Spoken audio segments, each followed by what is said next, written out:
Hello everybody and welcome to Organian's Puzzle Box. Today I'm going to go through 5 beginner tips that you can start applying straight away to basically improve your work in Substance Alchemist.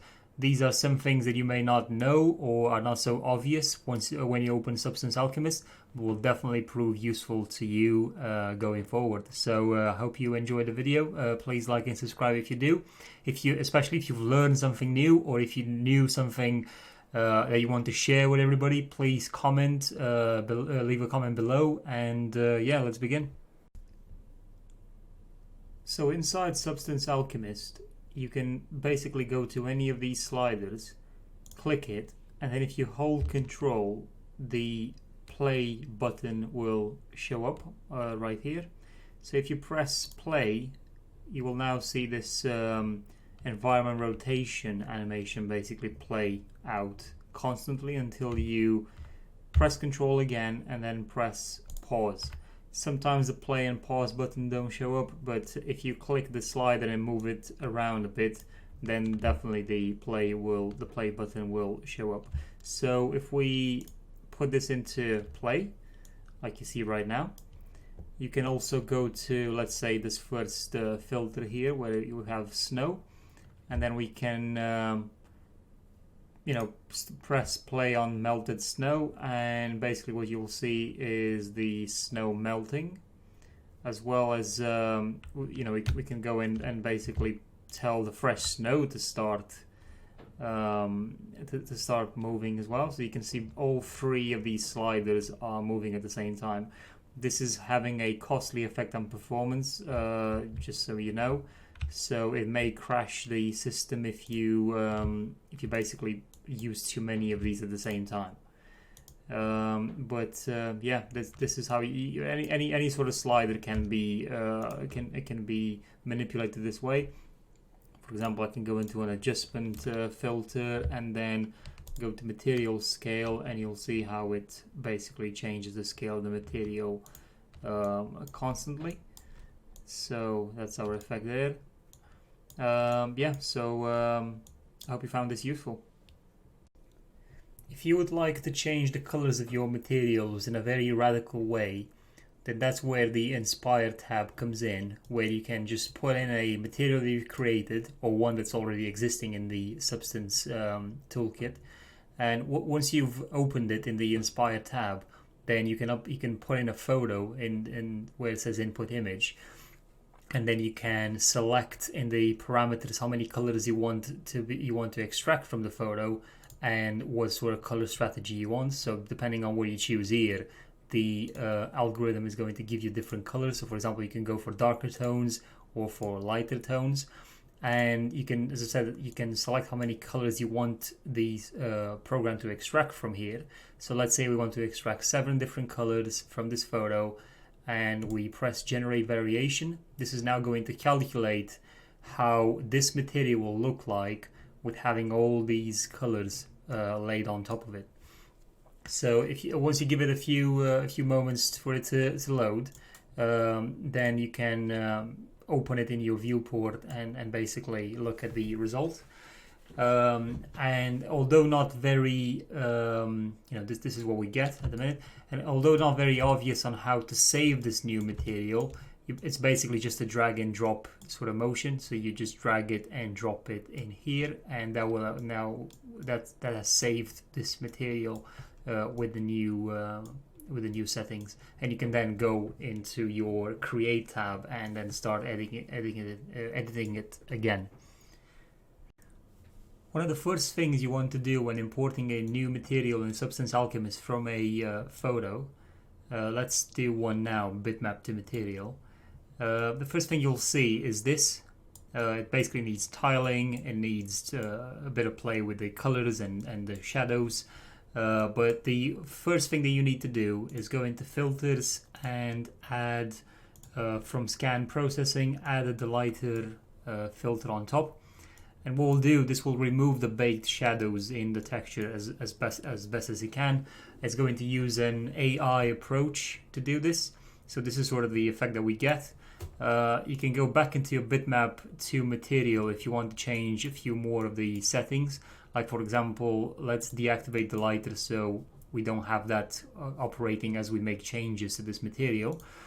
So for example, we can take the height, the large and the medium height down, and then we get this effect from this texture, which gives it like a clothing type of texture. And we'll leave the this height as the small details. We'll leave them at basically at 0. And then if we activate the lighter now, and we'll remove, as I said, the baked shadows, and it will give us a pretty good result actually on this texture. Now what we need to do is start playing with the tiling of it. So you could add a tiling on top, and then once you do that, you go to these, to the edge options, and you can start working on the threshold. Start getting a bit more sort of blend between each seam. And you've got a few options in here. So for example, you just have to toy with them, because every texture is going to be different. These options will have various effects on your texture. So we've added a tiling filter on top, and then we can add a make it tile advanced, and that will help us a bit more with creating this tiling effect. So just play with these settings until you get a proper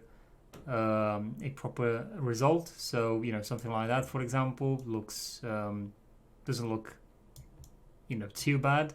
It's not perfect, but again, you just need to play with them. You just need to play with the settings until you get the right sort of result that you're looking for. When in Substance Alchemist, if you open a new material in the Create tab by clicking it, it will start loading all of its properties once again. And you basically have to wait for all of these effects to be loaded in, and especially something like the delighter will take quite a while to load. It can take up to half a minute depending on how powerful your computer is.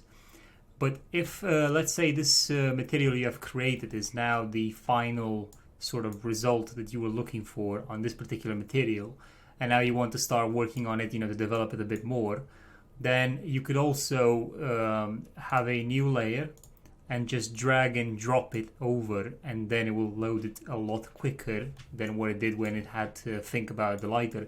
The reason for this is now it doesn't have to compute all the technical bits that you were basically going to be able to change if you clicked it. So now it's going to be a lot easier to basically work with it, because this will help your computer save on memory, and it will stop this the Substance Alchemist from eventually crashing, because you're going to have too many filters in here. So and just as a bonus sort of thing, when you have a new, so you've now opened the material this way, it's like you're basically blending it with nothing, which that's why it works a lot quicker. But again, you can change any of the options on this material. This is something that I was developing, and material with ash and cinders, but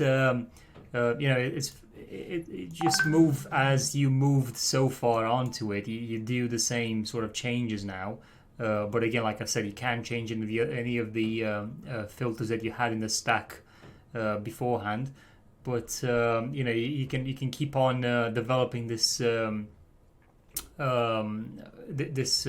material even more. So, for example, add a brick wall pattern or something like that, and just go for horizontal hairlines. You can just change the material just like you did before, but now with less impact on performance. And you can do this as many times as you want.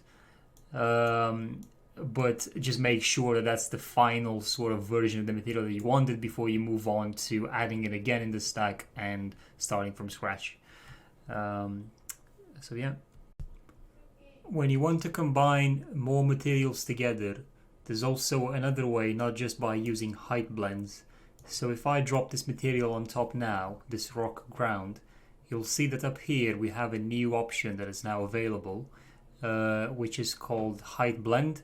If we press it, we've got the option of choosing some different ways of mixing these two materials together. So I'm just going to, currently it's set to hide blend, as I said. We're just going to wait for that to load in. And this is the sort of result that we get. You can see the foundation texture in there, but you see also the one on top that's now taking most of the texture space. So if I change the from hide blend to, let's say, a curvature blend, then you get a new effect, as you can see. And if we click the blend itself, we can then start toying with some options. So that's what it looks like from top to top material to bottom, and this is what it was before, bottom material to top. We've got quite a few options in here, like for example you can change the sort of the curvature, the cavity and so on. Again, new settings to play with. You've also got a normal blend, for example, which pretty much makes the whole texture take over. And there is nothing that you can actually change on the blend itself. You have to go down to the base material and start changing some settings in there in order to make that texture pop out. We can go to an opacity blend, and you get this result. But we do have some options, some height options. So, for example, we can take the height scale down. We can start playing with some of the elevations, height elevation. We would basically, by playing with these options, we will be able to get the texture underneath to show up.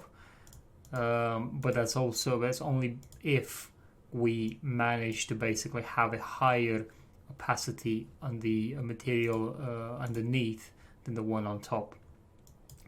So we've got some surface size. So you can see how because the way we're changing these details now is it's using the blend from underneath to work out these sort of outcomes. We can do a top material scale as well. We can get it to color match what's underneath it. So that's a good way to blend this other material with this sort of color and feel from what you had below. So yeah, that's another tip. I hope you guys liked this video. Please subscribe if you did, because there will be more content to come on all substance related products and 3D in general, ZBrush, 3ds Max and so on. You guys have been a wonderful community to do tutorials for, and in the future I hope to do even better content that will definitely help you out, and it will help me out as well. So thank you for watching, and see you in the next one.